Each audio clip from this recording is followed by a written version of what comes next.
Thank you so much, John. And I'm really excited to be here talking about the astrology of 2022. I think many of us are looking at this year and looking forward to this year in hopes that things are going to be better, that we are going to shift into an easier time. And for some of you who are in that optimistic state, I will share some good news for you. Things do get better in some ways. But I also want to be realistic when we're looking at the astrology of 2022. I like to think of this year as almost like 2021 light. So we're going to see some of the same themes that we've seen throughout 2021. We're going to see those repeating themselves in 2022.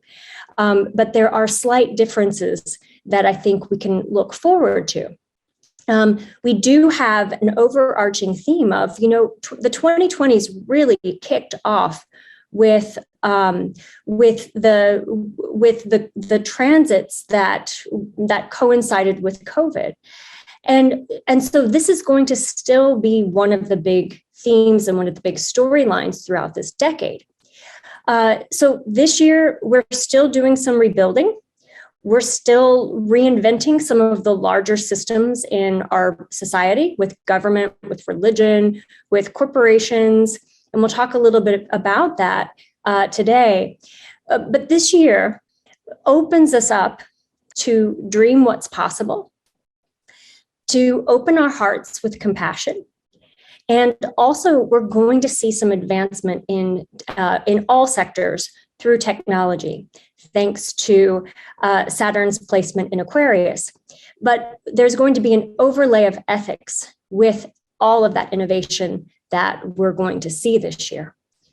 So I'm going to touch on some highlights of 2022, and then I'm going to outline some specific points for each quarter that you might want to put on your calendar or just have in your awareness as we're moving forward into this year.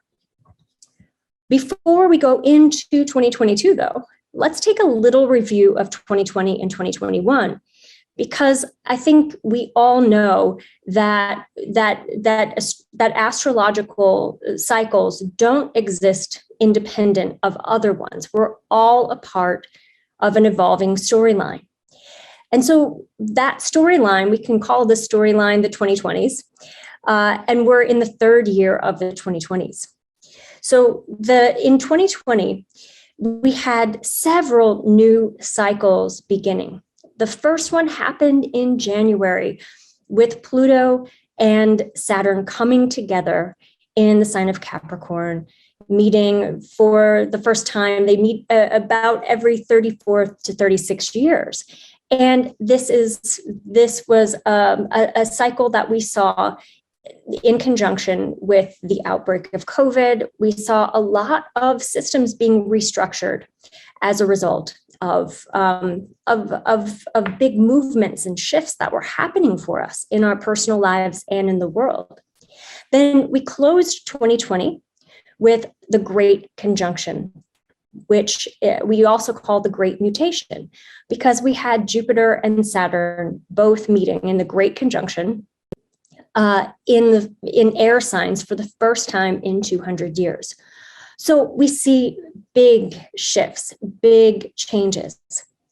Then 2021, the biggest highlight, the biggest feature of that year, of this past year, is the Saturn square Uranus transit that has been a big theme throughout the year. And with this one, we had Saturn, which is structure, responsibility, it's duty, it's our tradition, squaring off. So that's a challenging aspect with Uranus. And Uranus is innovation, it's the future, it's also rebellion. And so we saw in 2021 a real push and pull between those who want to keep things as they are and stay the same, and those who want to really create change and change that can come even through disruptive processes. And we saw this in terms of, some of the polarization In our political systems, we saw this in family structures with people changing their minds and changing the dynamics that haven't been working. And we saw this in our relationships too. And one of the themes that we've had in 2020 and 2021 is a rebalancing of power. And so this is allowing people who have not had power in their families, in society, to have more of a voice. We saw this with the worker shortages and with people asking for more of what they're worth. And these movements coincide with these cycles. And we can trace throughout history times when these cycles have been active and see all of these similar themes. So this year we build on all of this. And I bring this up because everything we look at right now is for 2022 is going to be a reflection of 2020 and 2021. We're building on these transits, and especially that Saturn square Uranus transit, which, even though it's not going to perfect, meaning they're not going to come back to the same degree that they are when they're squaring off, they're going to be, that square aspect is going to be what we call within orb. So it's going to be close, especially this fall. And so we have similar themes, some frustrations, some of that motion to change and that motion to progress, and things that we've seen with this Saturn square Uranus transit. We're going to see some of those throughout 2022. And so one of the big themes of 2022 is rebuilding. And here's just a little bit more about that Saturn square Uranus transit. I really see it as an integration of the past. So we're taking what we value, what belongs from tradition, from culture, and we're seeing how we can use that to support our growth and change. So there has been a lot of tension between individual rights, between freedom, and between what serves the common good, what's helpful for all. Freedom has been a really big theme. You've heard the word sovereignty in a lot of different circles, and that is sort of Uranus's domain. And it's also the domain of Aquarius. Aquarius is where Saturn's placed, and Uranus is the planet that is the modern planet that's associated with Aquarius. And Aquarius and Uranus both have this really interesting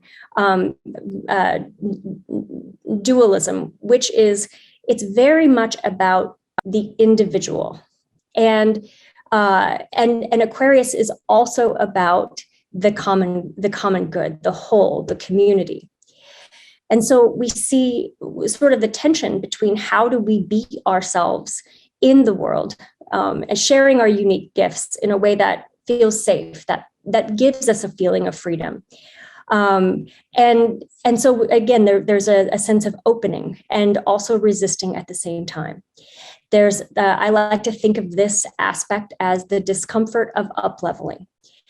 Wanting to, in some ways, stay where we are, stay connected to our families and to those systems that we've come to know and that we've built our identity around, and also knowing that something needs to change, and how do we move forward into that. So this year, there are some significant transits that build on these. The first one I wanted to bring up, and I know we have an international audience, but the US is having their Pluto return. And so I'll talk about that. We'll talk about Jupiter in Pisces, then in Aries. Jupiter is sort of the big player in this year's astrology. And the Jupiter conjunct Neptune transit is especially interesting to me. And I think you might find it interesting because it coincides with, if we look back to the last time this happened, in the sign of Pisces, we see the rise of the spiritualist movement. And from that, we saw the Theosophical movement and tradition being sprouting up. So we're planting the seeds for new spiritual ideas, new spiritual beliefs. And so we'll talk about that.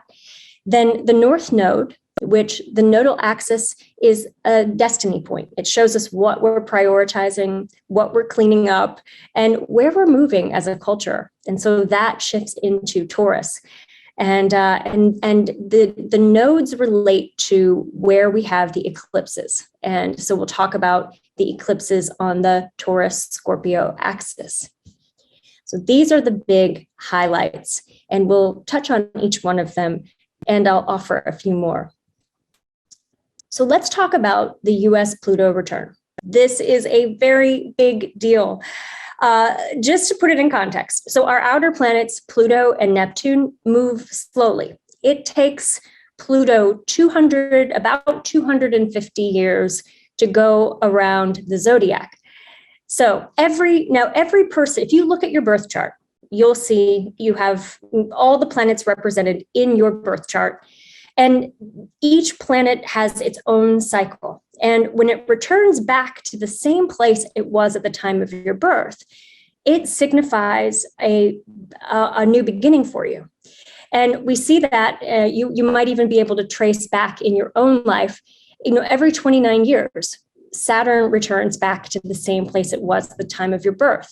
So at around 29 years old and around 58 or 59 years old, we have what's called our Saturn return. And the Saturn return is one of those times when we are taking the reins of our life and we're directing them. We're making big commitments about where we want to go.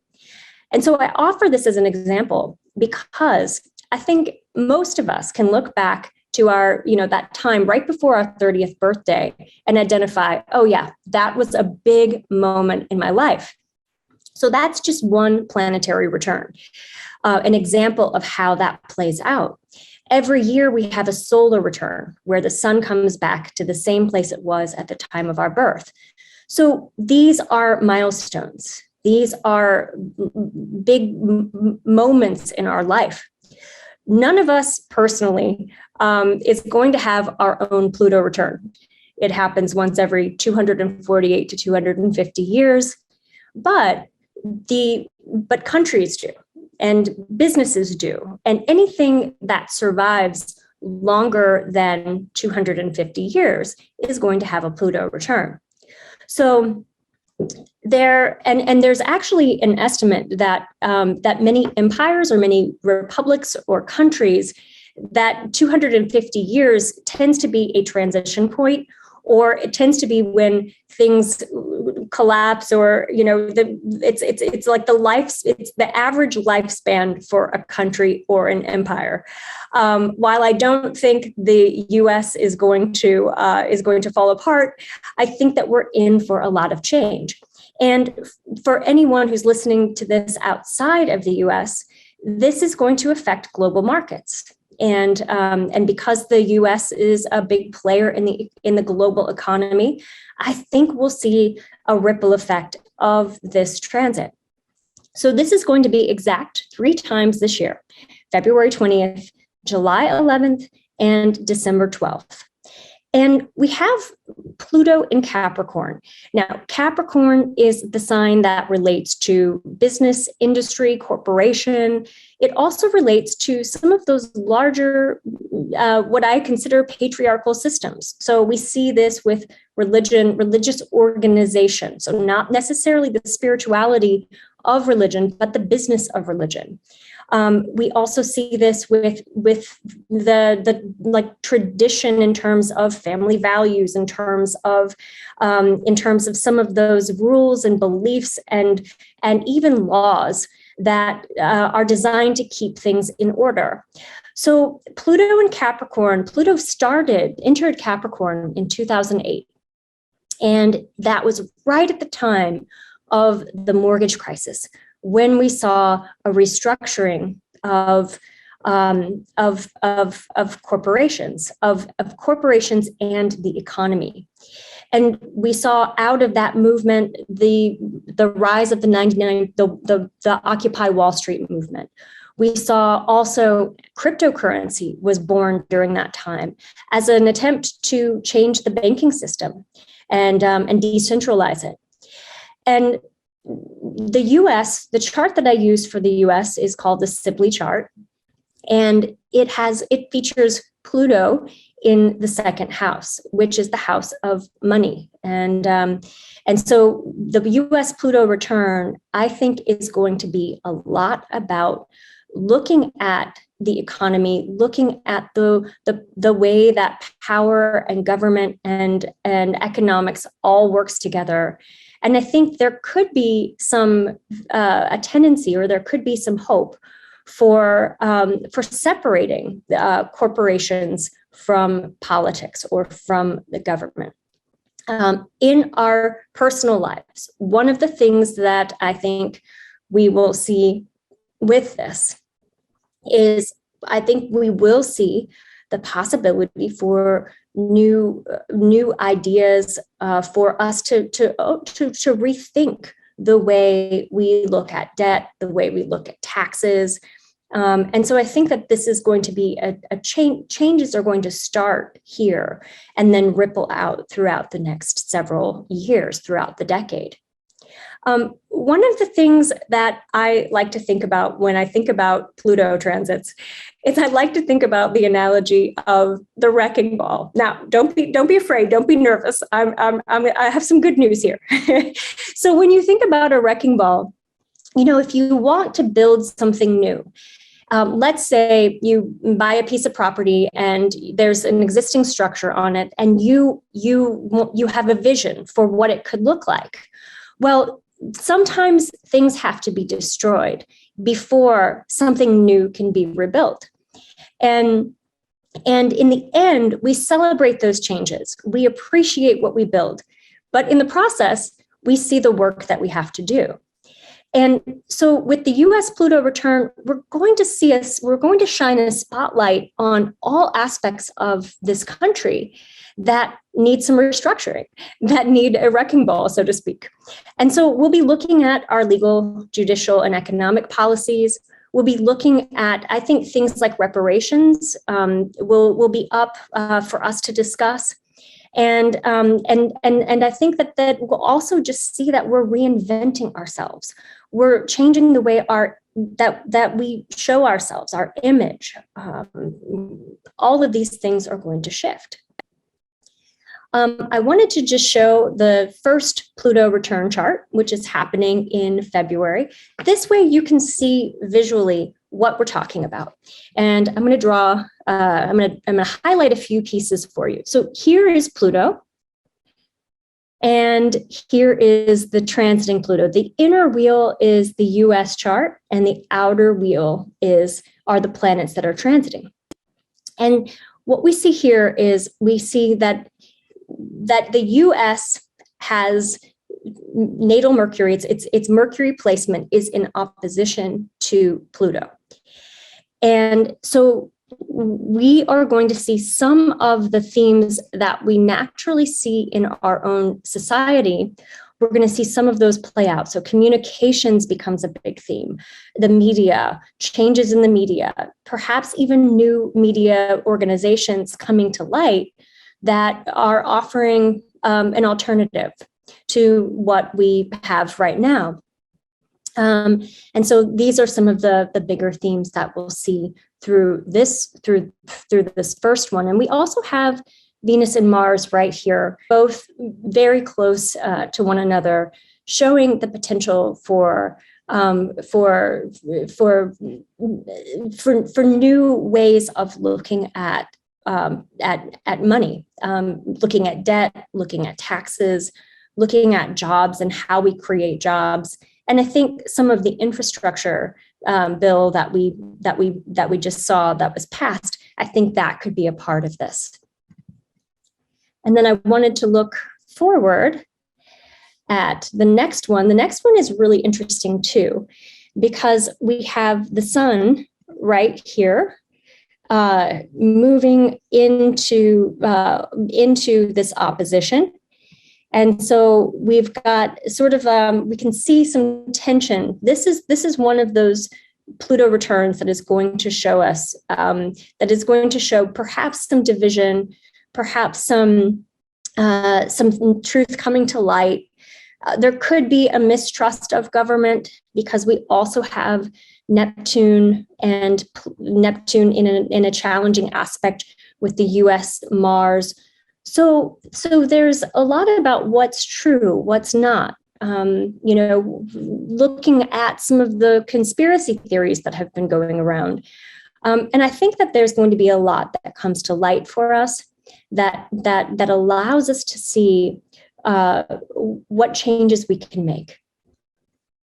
So this is a big theme for us. This is one of the big moments in the history of our country, but also in this year's astrology. And so these are some of the themes that we'll see shifting over this year. Moving forward from the US Pluto return, we have one of the big influences of this year is Jupiter's movement through Pisces. Jupiter moves through Pisces and Aries this year. So Jupiter, let's just give a little bit of context for what's significant about this. Jupiter is the planet of expansion. It's the planet of big opportunities, big things. It's the biggest planet in our solar system. Jupiter changes signs every 12 months. And so its cycle is a 12-year cycle. And so if you can think about what was happening in your life 12 years ago, you might see similar themes or similar storylines playing out for you this year. And if you know your chart and you know your astrology, then look and see where where Pisces falls in your chart. That is the area that's going to get a big spotlight on it. And often Jupiter brings blessings. It brings good news. It brings hope and faith. And Jupiter is really happy in its own sign of Pisces. And so this is what brightens up for us in 2022. This is the good news. Because Jupiter has been in Saturn-ruled signs, Capricorn and Aquarius, for the last 2 years. And Saturn stands on the periphery. It orbits the periphery of Jupiter. So Jupiter can't go as far as it wants to go because Saturn's standing there as a boundary keeper. And so when you have Jupiter and Saturn-ruled signs, you see things like travel limitations, or like restrictions of really having to focus on what it is that you're wanting to create, not having a lot of abundance or excess, or if you do, not really feeling comfortable spending it. And so Jupiter's been restricted for the last couple of years. Jupiter in Pisces, though, shifts everything because it gives us a glimpse of what's possible. It brings us into our dreams. It opens us up to spirituality, to mysticism, to wonder. So to give you some dates, Jupiter entered into Pisces in 2021. It was in Pisces, just dipped in really quickly from May 13th to July 28th. And if you go back and look at the news stories that were happening at that time, you'll see this was when COVID restrictions were lifting. We were going maskless here where I live in LA, or having dining in restaurants. And as soon as Jupiter went back into Aquarius on July 28th, it was as if it was a before and after. We were wearing masks again. We were being limited to what we could do indoors. And so we saw a little preview of what we're going to see later on this year with things opening up.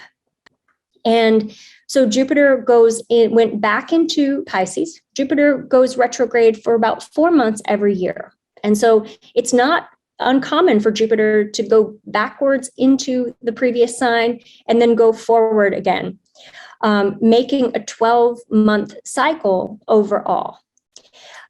So Jupiter entered Pisces on December 29th. of last year, and it will be in Pisces until May 11th. Then it moves forward into Aries and starts to go back retrograde, and it goes back into Pisces. We close out the year October 28th to December 20th. Jupiter in Pisces. This is a placement I love. So Jupiter is right at home. It is the traditional ruler of Pisces, and it brings us into contact. Pisces is the sign that is interested in spirituality, in creativity, in excellence of the arts, in the development of culture, in expanding our sense of compassion and empathy for one another. Pisces allows us to kind of transcend the sense of the ego and see that we all are connected. And so any sign that Jupiter is in, Jupiter magnifies the potential of that sign. So we're going to see things like dreams. And actually, I just saw there's new research being done on dreams and what happens in your sleep. These are things that are going to expand this year. We're going to see a trend toward mysticism, toward psychic awareness, development of intuition. We'll see a rise in things like astrology, in people looking for spiritual communities. We're also going to see a trend toward magic, and both magic in ritual practices and also magic in some of the illusions or the sleight of hand, that kind of magic. And we see this every time Jupiter enters Pisces, but we especially saw this in the 1800s when Jupiter and Neptune met up in Pisces, and they're going to again this year. Arts, intuition, imagination. And so it's really important that we use our imagination in productive ways, and that you can engage in some ritual processes, work with your imagination, creative visualization. This is going to be an important part of a spiritual practice this year. Then when Jupiter's in Aries, now if you look at your astrology, whatever house Jupiter is in your chart, or Aries is in your chart, Jupiter is going to give you a preview of some of the benefits and some of the positive things you'll see in 2023 when Jupiter is fully in Aries.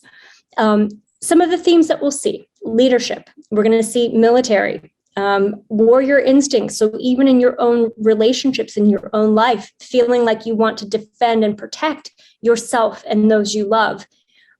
Aries is very significant for boundaries and for creating that sense of individuation of, this is mine, I'm going to protect what is mine. Also, we see more of a dance with anger and becoming comfortable with some of those kinds of emotions, passion, following your heart. And these are some of the themes we'll see this summer. The summer it's a really action-packed May, June, and July. So I can't wait to share some of that with you. One thing I'll say about Jupiter too is that Jupiter, wherever Jupiter is moving, that is where we have growth, considerable growth. So thinking about those sectors, in the markets that relate to Pisces and Aries, this is where we're going to see growth, economic growth. This is where we're going to see development. And in Pisces, we see that with hospitals, with healthcare, with vaccinations, with drugs. And so a couple of things that we want to just watch out for with Jupiter and Pisces, going back one slide, we want to watch out, with any kind of drug use or alcohol use. I think addiction and recovery could be really big themes here with Jupiter and Pisces. I think definitely innovation with vaccinations and with medicine, pharmaceuticals. We're going to see these industries. We'll probably see a spotlight on anything that is not working in those as well, because Jupiter magnifies so that we can see. And with Aries, I think this could be a time when we are, we're looking at how we protect our country, but how we protect our homes and how we protect ourselves. So things like security systems, things like law enforcement. These are some of the big themes that we'll see with Jupiter and Aries. One thing that I like the analogy that I use for Jupiter and Pisces going into Jupiter and Aries is the bubble that bursts. And so I like to think of Jupiter and Aries as the needle that pops the bubble, because Jupiter rules sharp things, after all. Now, with Jupiter and Pisces, we have a real expanded sense of what's possible.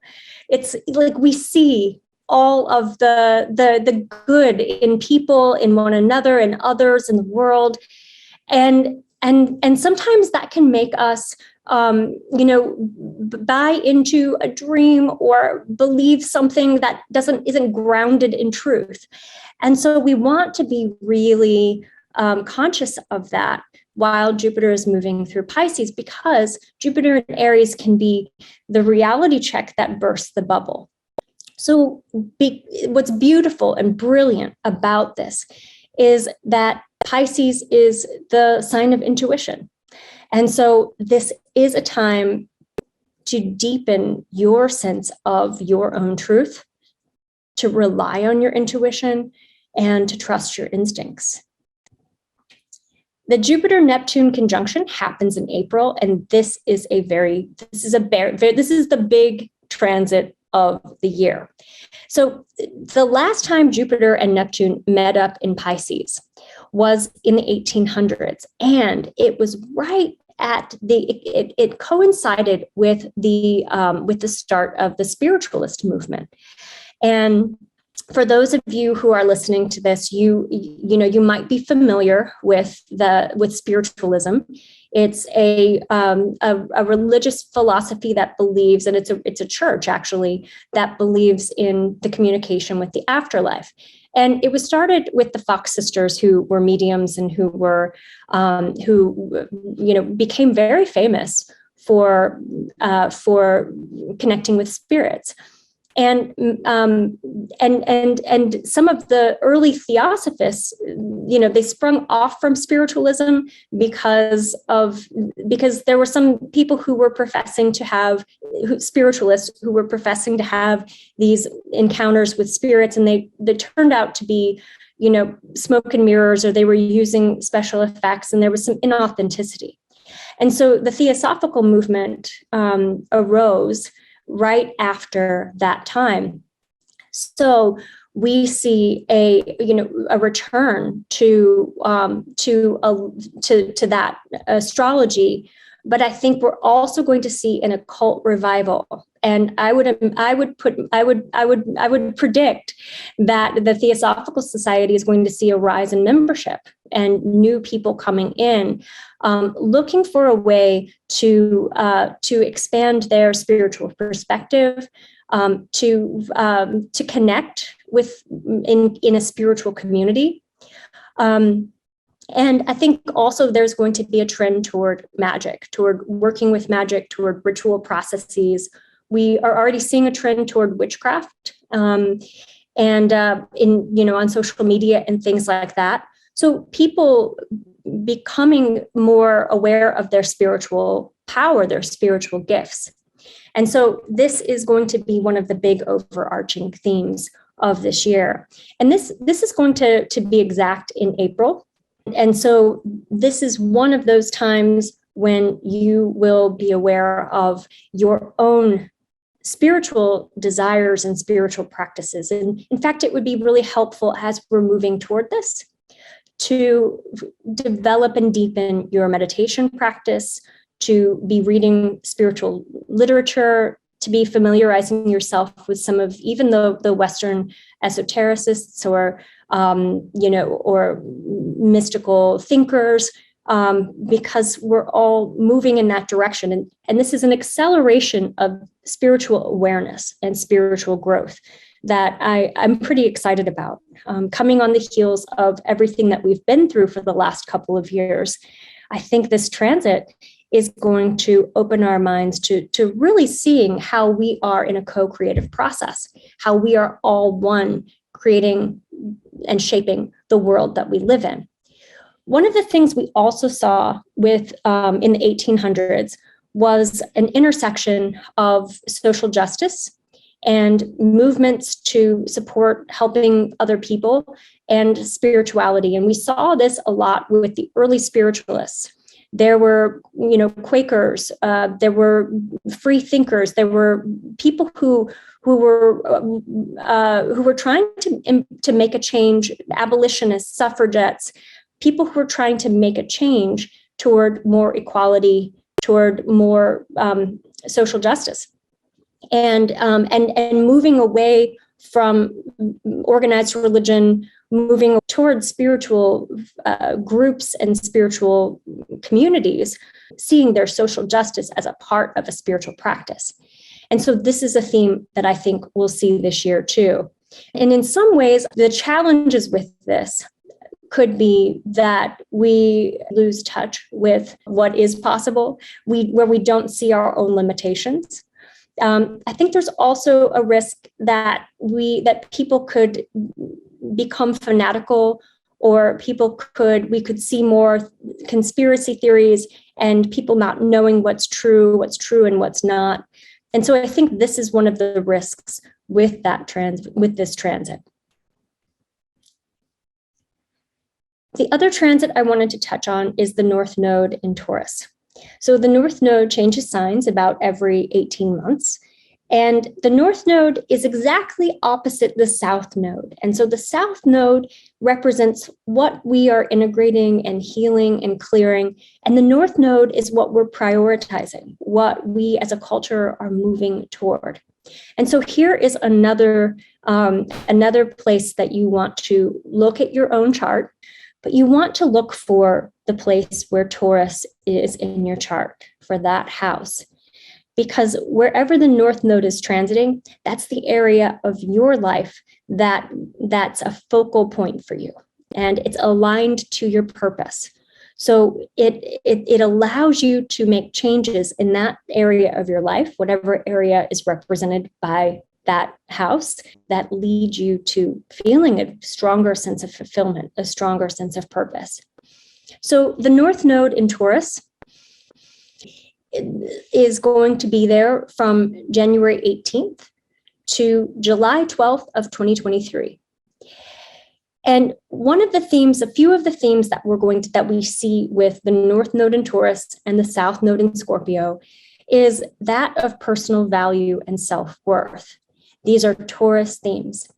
And especially, the relationship that we have between our personal value and the amount of love that we experience in our lives, and the amount of support we feel we're deserving to receive. And also the connection between our personal value and our sense of self-worth, and how much abundance we are allowing into our life. So this is very much a money aspect, a money transit, a money placement for the North Node. So finances in your personal life are going to be a theme. And especially looking at, how do your finances align with your priorities? How does your spending align with what you most hold dear? Are you saving or investing in the right ways? The other thing about Taurus is that Taurus is a very sensual earth sign. And so this is a time when we want delicious food, when we want to wear clothes that are comfortable. We want to cuddle with others. We feel more of an embodied sense of ourselves. So this is what we are focusing on. It is a year to stop and smell the roses, literally, or get in your garden and plant some vegetables. We're wanting to connect with the earth. And so this is going to be a really important theme. And you could even make earthing or working with crystals or planting a part of your spiritual practice. The other thing that we're seeing is the need to really be focused on our priorities, to cut out the excess and to align our day-to-day activities and our spending, all of those things with what we most hold dear. The nodes are also relate to the eclipses. The nodes represent invisible points that show the alignment of the sun, the moon, and the earth. And so they're important for just manifestation, for seeing what changes and what shifts in our lives. And the nodes relate to eclipses. So we have the eclipses in Taurus and Scorpio this year. The first one is April 30th, and that's a solar eclipse in Taurus. And so if you are a Taurus or Scorpio, or if you are an Aquarius or Leo, these eclipses are going to influence your sign, especially this year. Leo and Aquarius, because they're going to be in a square aspect, a challenging aspect with your sun.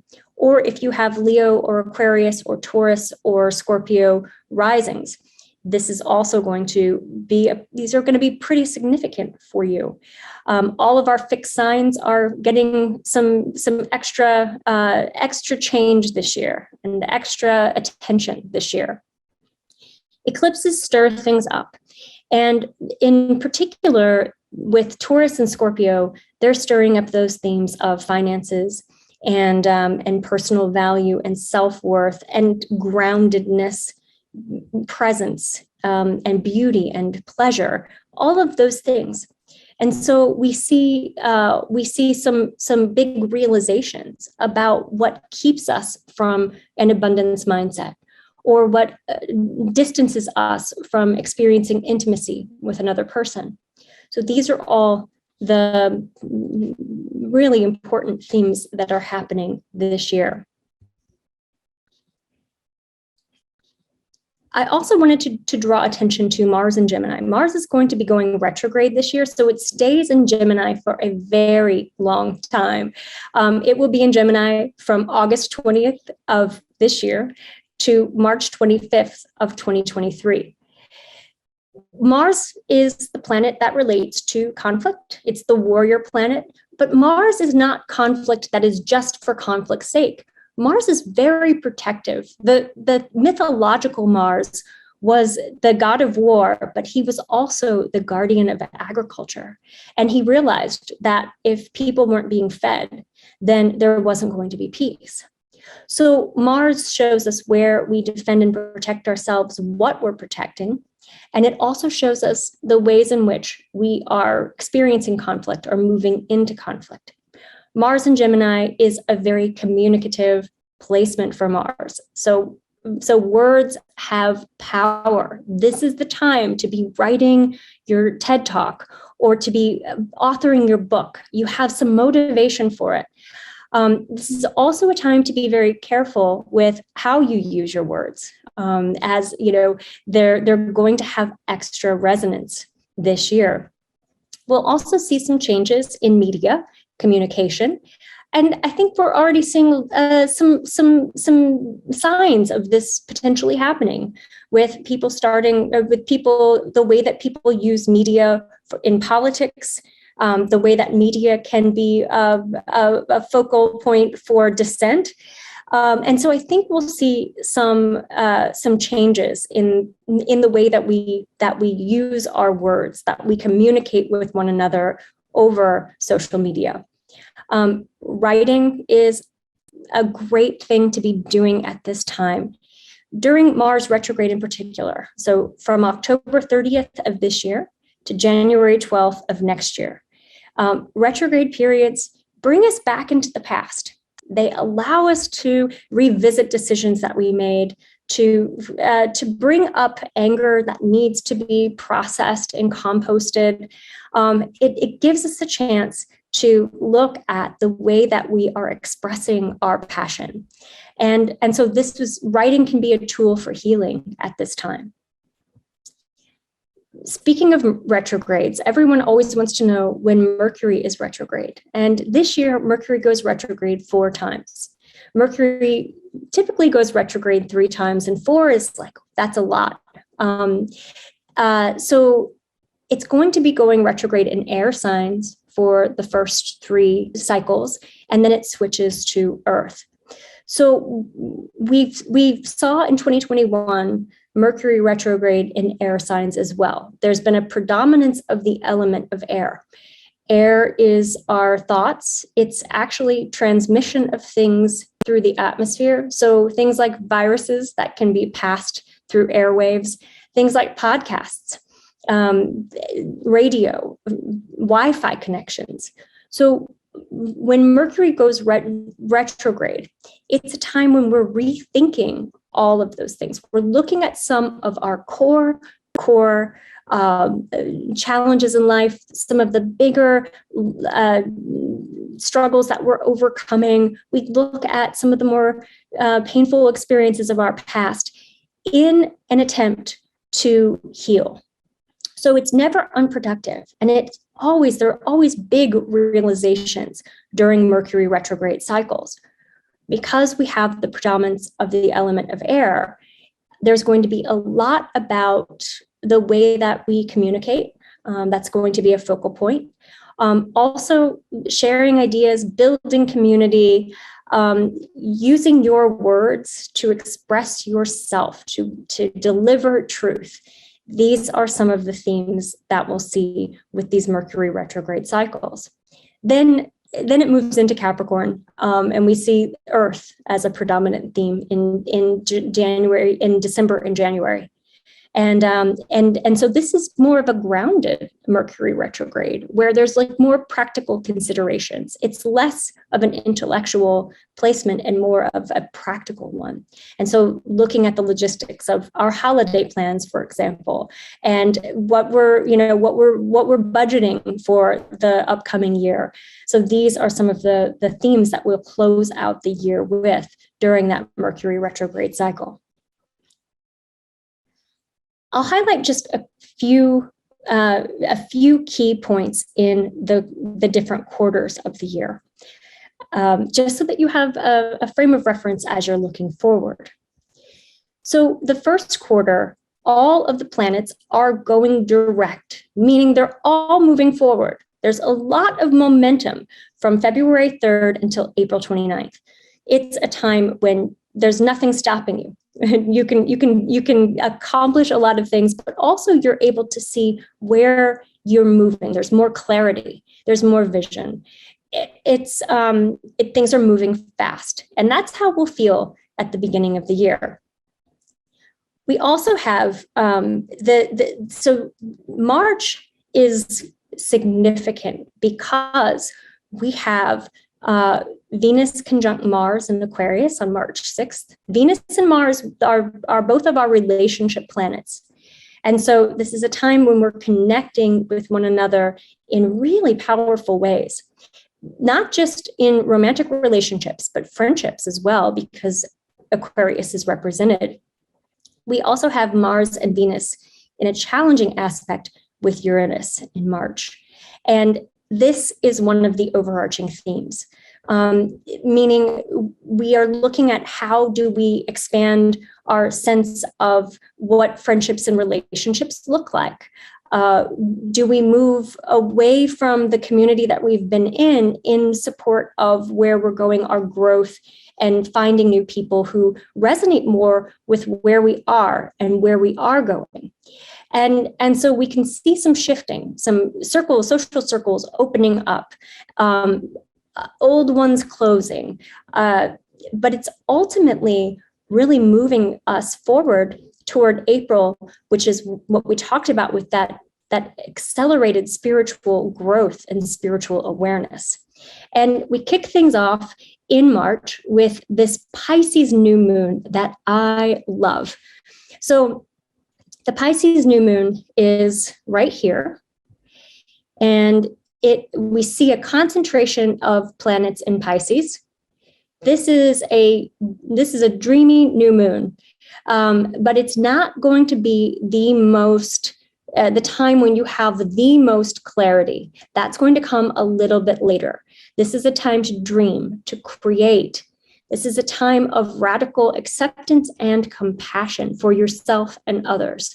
And I think we'll see some bigger spiritual shifts toward that throughout this time. And I think we'll also see changes and motion in movements in healthcare and the way that we take care of one another in those systems. Then we move forward, and I also wanted to just show that there are, that we have a concentration of Capricorn, we have a concentration of Pisces.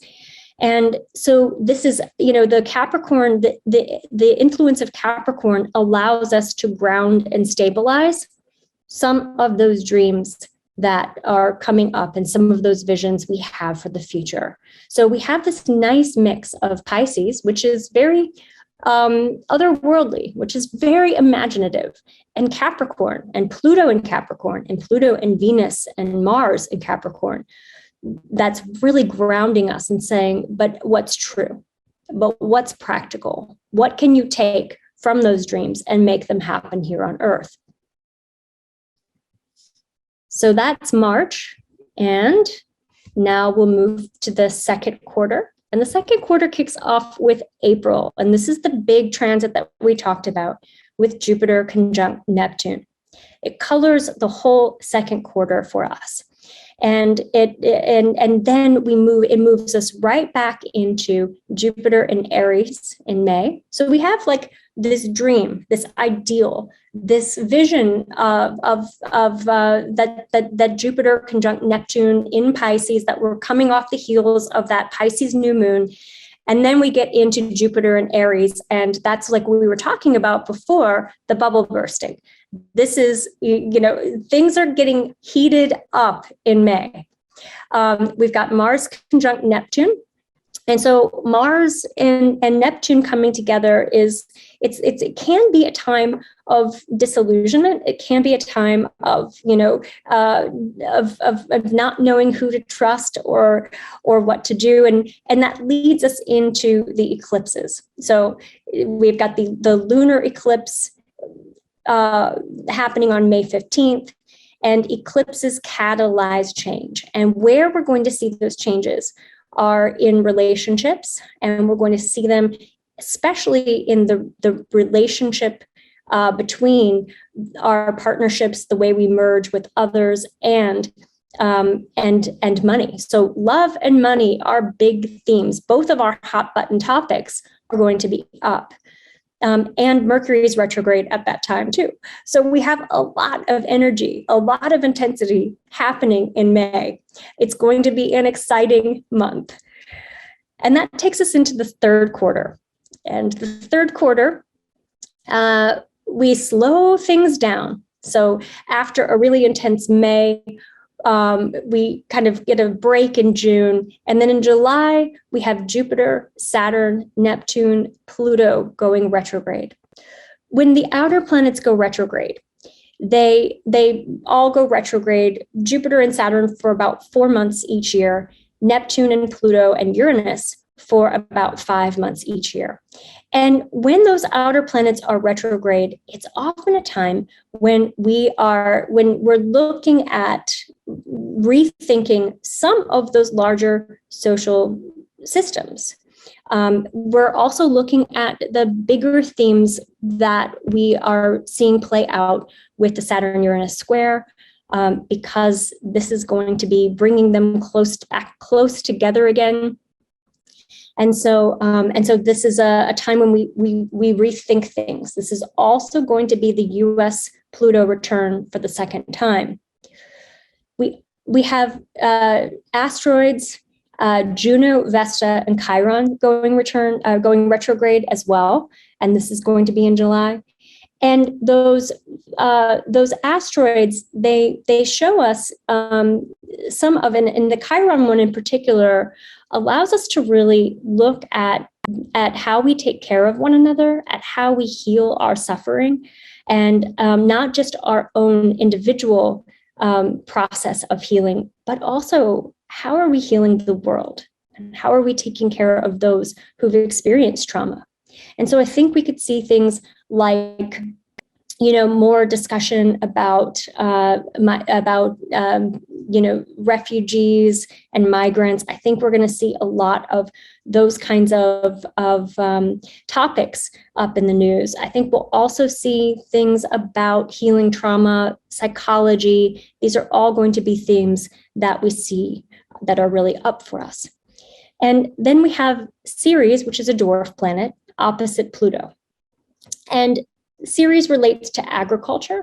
She also relates to mothering, to farming, to those kinds of things. And this is a significant transit because in January of 2020, we had Ceres opposite Pluto, and we had food shortages, and we had, the grocery store aisles were empty. And so I think this could be a revisiting of themes of the supply chain. I think it could also be looking at farming practices and perhaps even, conditions that make it that like recalls or conditions within farming that we're needing to rethink, or potential problems with water. I think we could see some of those kinds of themes with this opposition. And then we have Mars meeting Uranus on August 1st and Mars squaring Saturn on August 7th. And so this is activating that Saturn-Uranus square that we talked about. So the tension between moving forward and staying where we are, between tradition and the invention and progress and what we're moving toward. And so that's a big theme that we'll see in August. It's kind of like a revisit of 2021 and even just rebuilding infrastructure and things like that. Then we move into the fourth quarter and we close out the year with Mars retrograde. So like we talked about, just revisiting the past in terms of how we experience our protection, our boundaries, how we look at our passions and how we express anger in our relationships. And then we also have the Saturn-Uranus square getting close because we've got Saturn retrograde moving close to Uranus. And then we close out with those eclipses that allow us to transition into the next year. And those are on October 25th and November 8th. A couple of things that I'll say in closing as the good news. I think with Jupiter in Pisces, we are going to have a resurgence of hope. We're going to have some optimism. We're also going to see a cultural renaissance. There's going to be so much innovation with art and music and theater and dance. And I think that we're going to gravitate toward entertainment and gravitate toward culture in order to really